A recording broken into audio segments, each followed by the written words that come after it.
Hey, what is up? Welcome to this episode of the Wantrepreneur to Entrepreneur podcast. As always, I'm your host, Brian Lofermento, and I am so excited to kick this week's content off with something that is incredibly powerful for all of us in our businesses. I don't care what industry you're in. I don't care what stage of business you're at. Today's guest and fellow entrepreneur, her business is incredible and brilliant when it comes to helping us hone in on what is moving the market, what is moving purchasing decisions, how we can lock in more customers, and maybe most importantly than all of that is how we can understand where the market is, what the market's deciding on, what they're looking at, and use some cool predictive stuff to actually make sense of all these confusing and complex things in our business. So let me introduce you to today's guest. Her name is Jill Axline. Jill is the co-founder and CEO of a company called Mavera, where she builds generative systems that gives companies instant, scalable insight into people and markets. Are there any two more complex things than that? With a background in behavioral science and years of experience shaping enterprise strategy, Jill focuses on the intersection of human insight, narrative, and intelligence systems. She works with teams operating in complex, competitive environments to help them see what's changing, make faster decisions, and communicate with precision. There's going to be a lot of food for thought, and I have a feeling that Jill's going to make all of us look inward today and ask some big questions of ourselves, our businesses, our markets, our customers, and all of that is going to really open our eyes. So I'm excited about this one. Let's dive straight into my interview with Jill Axline.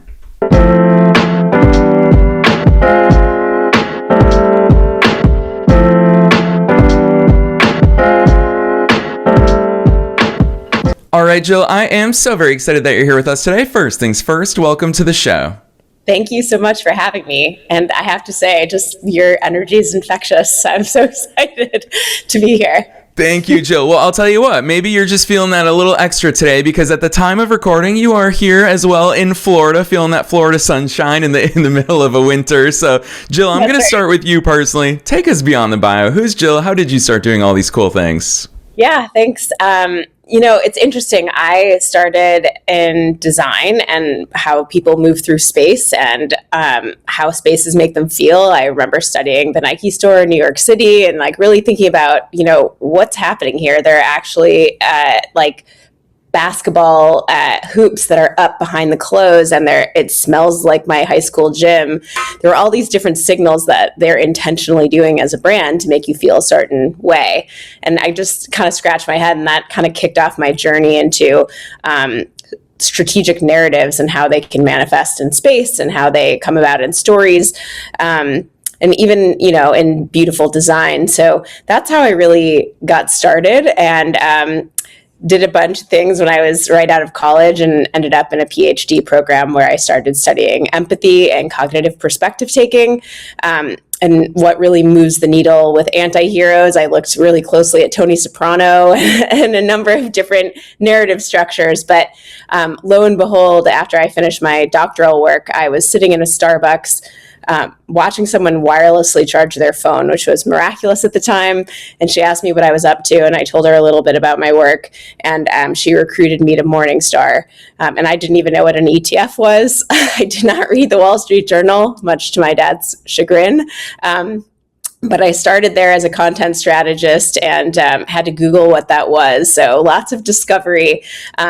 But I really started looking at, what does it take to move an audience and really engage with them and connect with them? And that could be about financial services or what have you. But at the end of the day, there's more that drives people. And so built all of that into my work, built the market insights team there. So we started doing audience research for the first time.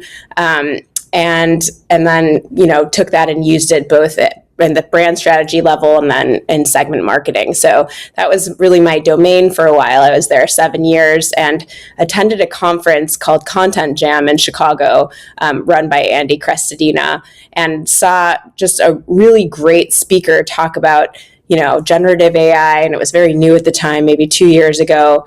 And he was scanning LinkedIn profiles to create synthetic versions of people. And I had just run focus groups. So I thought, well, what if I created synthetic versions of my focus groups and then looked for the convergence and disparity and, how these different groups of people were speaking and how well does it really show me how they're emoting or what the emotion is behind their decision.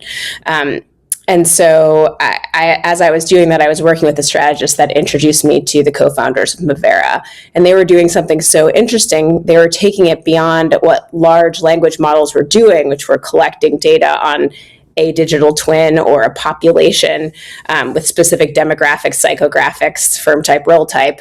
And they were, instead of reproducing the language, what is the next prediction of the next word this group would say, they were actually trying to model cognition and emotion. And those became much more highly predictive of behavior. And of course, I was very skeptical, but I worked with them as an advisor for almost a year while I was still at Morningstar, and really just saw the work through my own work and built it into multiple work streams. And after a year, they said, hey, do you want to come on board? So here I am. But I think something really great about Mavera is that they've really channeled some of that skepticism and made it part of the platform. So I don't know. I think that's really resonated with me and with others like me that are in the market. So super excited to be a part of it. Yeah, it is really cool. And hearing that overview, Jill, I'm going to call this out for listeners because it's a fun starting point for our conversation today, is that so much of your work feels like a bit of a dichotomy because you're talking about what traditionally has been called soft skills. And I think that that's an ever-evolving trait or an ever-evolving term. And when I think about soft skills, a lot of people think, well, how are we going to measure emotion, for example? How can we measure what consumers feel? We have all this pricing theory. I was an economics major, and there's so many things academically that we study, but historically we haven't been able to measure these things outright. And then you combine it with the Morningstar experience, which is one of the most measurable industries on planet Earth when it comes to the markets and how investments and securities move along there. So Jill, you've entered this world where I think it's fascinating because it's the soft side of the world, but it's also the very quantified side of the world. Obviously, what you're doing with Mavera balances both of those. Talk to us about that, because so much of it sounds like in your world does start with measurement. It does. And actually, Mavera, early on, they started running benchmarks against the Harvard OASIS model, which measures emotional response, that individuals are self-scoring how they've responded to specific content. And then looking at how the models are responding, we're at a very small discrepancy away from that Harvard emotional study. Whereas when we also compared a ChatGPT and a Claude from Anthropic, they were coming in much lower, much further away. So that emotional resonance is something that we do really try to quantify in the way that academic studies do. So that's number one. But I would also say the quantification comes so much from the data that we're collecting and then the synthetic layer of data that sits on top of that. So if we're modeling an audience, we might say this audience loves ice cream. The synthetic data layer will then say this audience likes cold things or cold wet things or cold wet sweet things. And so we'll start to see billions of data points spring up to describe that audience, but each one gets assigned a coefficient of how far away it was from that originating data point. And so then that allows Mavera to calculate a confidence score. How confidently do we feel this output reflects the aggregate population? And then in addition to that, we'll give you a hallucination risk score. So to what extent was this based on inference or evidence? And then it will point to that evidence. So I kind of call it like speed with receipts. Yes, you get something faster, but where did it come from? Show me how it was sourced. Tell me what part of it was inferred by the AI. And then how can I take a look at any sort of spread of opinion or reliability score? Because when the AI gives you something, particularly, I've asked ChatGPT about how many people in their 40s know how to make caramelized onions because I've never done it and I get tons of flack about it. Wait, I'm with Gen Pop, I swear.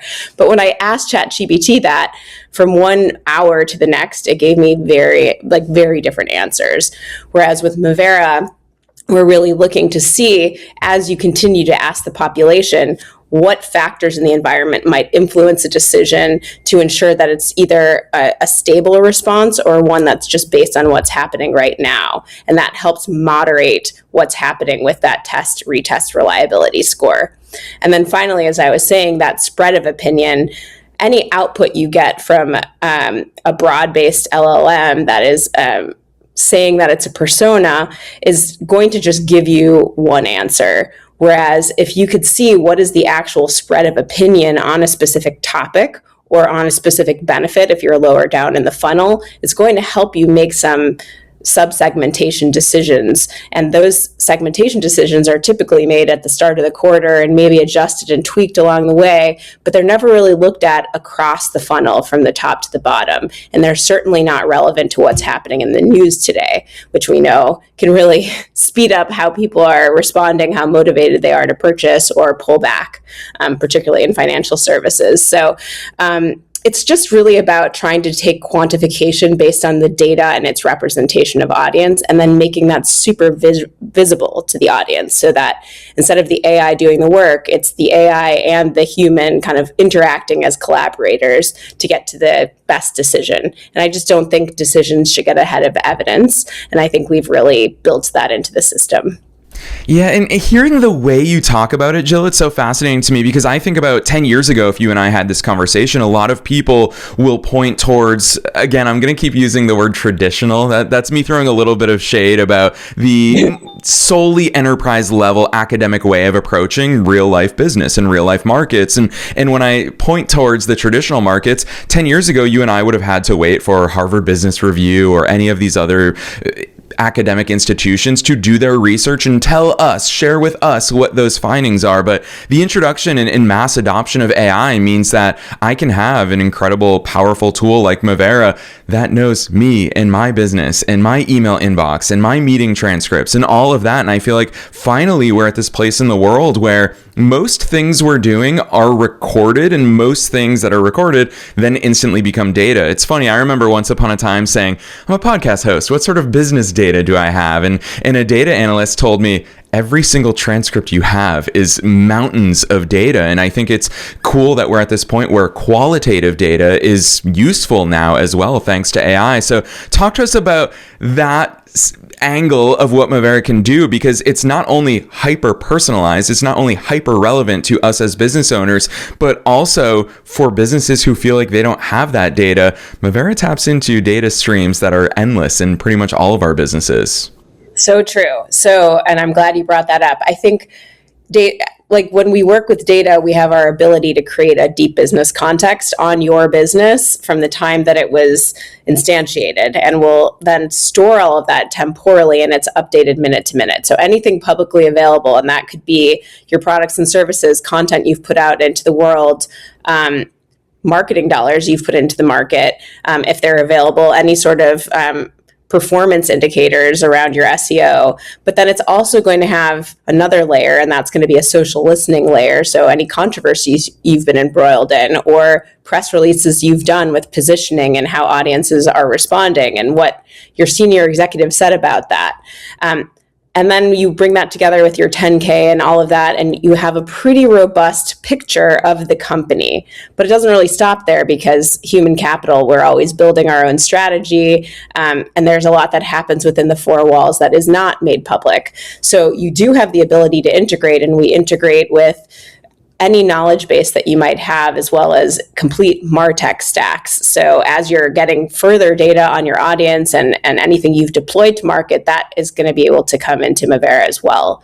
And then in addition to that, we also have Bloomberg data, PitchBook data, Morningstar data, Ahrefs, SEMrush data. So we're constantly adding APIs into the body of the tool, so that you're able to call on those APIs and access them as you would usually, on different screens, or with that swivel chair effect where you're trying to go from one window to the next to draw data together. So this is a really great place to consolidate what's publicly available that we gather for you, what it is you bring into the system through integrations, or if you just want to upload or connect it to your SharePoint or Drive. And then, of course, anything that we're purchasing as an API to enrich the tool with. So, I mean, it's really kind of endless what you're able to do. And just my experience at Morningstar, I was trying to run market sizing. It typically took 2 or 3 meetings with different teams across the organization, where different data is stored on the customer, on the market. And I didn't have to do any of that. I could just do it all in one place and in one sitting. So that saved quite a bit. And then I balanced it against kind of old ways of doing market sizing and wasn't seeing much of a discrepancy. So after doing that a few times, and now with a few teams across Morningstar, I've seen it be pretty effective and, of course, time saving. Yeah, and along those lines, hearing those deep integrations, I think about how it is truly enmeshed in our operations, which is really cool because I feel like stage one of mass adoption of large language models, especially when ChatGPT was released, was garbage in, garbage out. And so, we weren't feeding ChatGPT so much information about us. So it was just saying we were all getting the same answers. Make me a 30-day social media calendar, and we were all getting the exact same content. Obviously, then we started feeding it with unique things about us. And Jill, I feel like then probably a year ago, we were in that weird phase with AI where it was all about prompting. How good can you prompt? And if you can prompt it better than the next person, then you're going to get better outputs. Now I'm so excited because we're shifting into specialized tools that understand how to unlock things inside of businesses. So we are not as prompt oriented these days. I also think that the models themselves are getting better, but there's incredible tools such as yours that are saying, hey, we have full context. We have full information. We know what it is that we're plugging into your business. What's your response to people who are wondering, Jill, how do I get the most out of my data? I don't know what I don't know. I don't know what I'm even going to prompt it to squeeze the most out of it. How have you guys been navigating that behind the scenes? Totally. Well, I would say, first of all, you set up a workspace. That workspace kind of creates a firewall and parameters around what it is you're doing. So if you're an agency, you have multiple clients, you can really firewall them off from one another. So the data is secure, the user base is discrete. Once you get into a workspace, you now have multiple projects. Each project can reference the core brain or the deep business context that we have on the back end. It can reference any assets that you've updated and any integrations within that workspace. But even with each project, you're setting a goal. So, and that's something that you can design for yourself and you can have KPIs attached to, or something that the AI can design for you based on what it is you're trying to do. Once you've set that goal, the AI will actually give you a sense of what is the next best prompt. How can I help you get to your goal so that you can have a richer and really more efficient interaction with the AI with the least amount of credit burn, with the least amount of tokens used. And so I think having that goal setting at the top is us, again, collaborating with the AI to get to that outcome faster, and to help us learn how better to interact with the AI. So it's kind of AI as teacher and collaborator in that sense. I would also say that, when we're thinking about some of the prompt engineering, there's some things that we just aren't going to know or we'll put in our goal that kind of misses scope that might be important. So we do have something called the Mave agent, and Mave will actually just work with you to say, what is it that you want to do? Or, what is the outcome that you're driving towards? And then it will function to access all the endpoints in Mavera for you and maybe fill in the gaps where you haven't even thought to create a goal. And so that's another way of working with the AI as partner, like thought partner, to help you understand what is it that I need to do. And I would say Mavera is a complex platform. So it started really as a wand and we needed wizards who could wield it. But I think the introduction of Mave has really allowed almost anyone to use it because she's really there as a co-pilot to help you, figure out, I need to run a market research study and she'll run it for you, or I need to analyze these videos and she'll handle that for you. I need to create 3 new custom personas because the market is splitting and we're seeing entropy and opinion here, and here. She'll do that for you too. So I think that's really the I want to do it and I want to be learning and have my assumptions, but I am also open to learning from the AI as well. Jill, I'm going to totally put you on the spot here. Hearing the way that you talk about these things, truth be told, in Q1, I'm making a very conscious effort to bring this conversation into more ears because I think it's super important for us to talk about this because there's a lot of fear here at the beginning of a new year of what's 2026 going to hold. Is AI going to replace humans? And Jill, truth be told, this is one of the big reasons why our pre-production team was so excited to reach out and invite you onto the show is because the way we see so much of your language surrounding AI is unlocking human talents, unlocking human skills, unlocking teams, unlocking real people to do better work, to empower more people, to serve more people. And that to me is at the very heart of what it means to be a great business in this world. So Jill, for all the people who are concerned about the impacts of AI, who are saying, gosh, is this going to make market research teams redundant? Is this going to replace a salesperson's job? Is there going to be a tool that just understands inherently, here's the right way to close that deal, here's where the opportunity is? What's your response to all of those people who are scared for a lot of reasons that make sense, but I'm so excited to hear your perspective? Yeah, and that's totally valid, Brian. Like I would say the existential fear is real. I think we all feel it. I feel it. And my CTO is like, watch out for your job. I'm like, yeah, okay. But my job and my expertise is just adapting alongside something that's doing a lot of the work that maybe I didn't want to do, or that took me a really long period of time to do.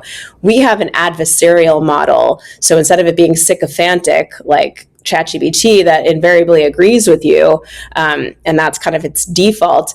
If you sit down with Osprey, which is the adversarial persona, it's going to poke holes in your best thinking and get you to think more critically about things. It's going to get you to think faster and more efficiently about decisions, because decisions are moving very fast. And if you're not kind of there with a quick decision, but that's based on evidence, you're going to lose out to others in the market who are thinking faster. So I think of it more as an augmentation and a way to progress thinking that might be stuck in inertia circles, because I think a lot of times we kind of rinse and repeat the same things we've always done. And this is now giving us an opportunity to think more critically, more efficiently, and I think ultimately more effectively with AIs as collaborators. Yeah, so well said. That's a future I'm personally very excited. Obviously, I'm very much an eternal optimist, but I think that there's going to be so many cool parts of life, of business, of human interactions that are unlocked thanks to AI. I find this so consistently for myself. Gosh, 3 years ago, I was writing show notes after podcast interviews. We only had 3 episodes a week because of that. And now that AI can handle easy things like show notes, I get to be more human. We get to have more real life conversations. And I think that that's such an incredible vision of the future that I hope we're all looking forward to. So huge kudos to you in the way that you're guiding that. And when I think about all the possibilities that are coming, you as co-founder and CEO of Mavera, you have a lot of questions to answer. And I've always loved that business concept of we're always building 2 businesses, the business that we have today and the business that we'll have 5 years from now. Jill, how are you navigating that? Because especially in your industry, I don't think there's an industry that changes at a faster pace than yours. So how are you balancing that with your CEO hat on? Yeah, absolutely. I think a couple of things. One, I want people to be successful. And so these things are changing fast, and the learning curve is almost too fast to digest and do all of your like par for the course work. And so I think the future of some of these technologies is to become not just what the AI's core function is, but the assistance in helping you engage in that function.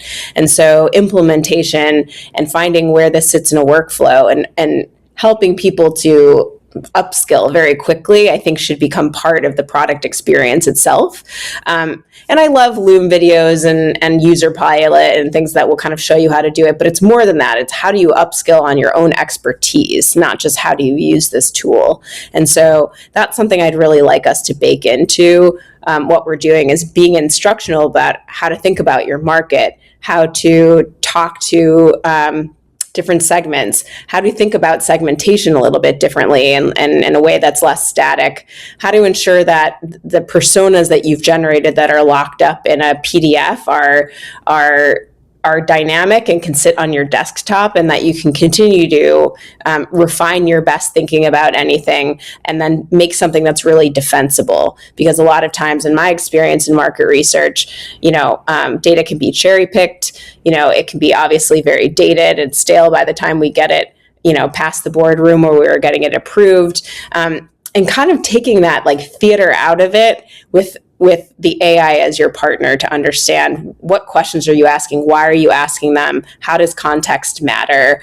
and how is this going to move the needle for my business? These are critical questions that are often happening at a meta level, not at the tool usage level. So I think just challenging people on higher order questions.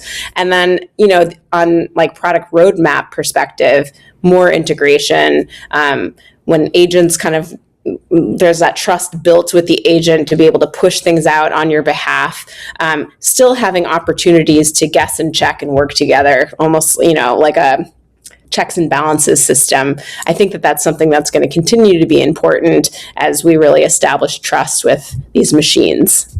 Yeah, so well said. Jill, I've got to squeeze this into the conversation because time's flying by with you. But before I ask you my last question, I want to go here with you because you've seen all different sides and sizes of the business world, from the enterprise level to now you're CEO and co-founder of a startup, a tech startup that is doing really cool things and that is paving the way for what business is going to look like, not just tomorrow, but also today, because all of this technology is already here. So, Jill, I am very biased. This is very much a leading question as a lifelong entrepreneur myself, but I'm a big believer that entrepreneurs, startups, small businesses, we push the envelope because there's less risks. There's certainly less bureaucracy than what enterprise level is willing to take on. It's much harder to turn a giant ship like that. And so from your perspective, you obviously have a lot of choices as to which corners of the market you can go after and what you already are going after.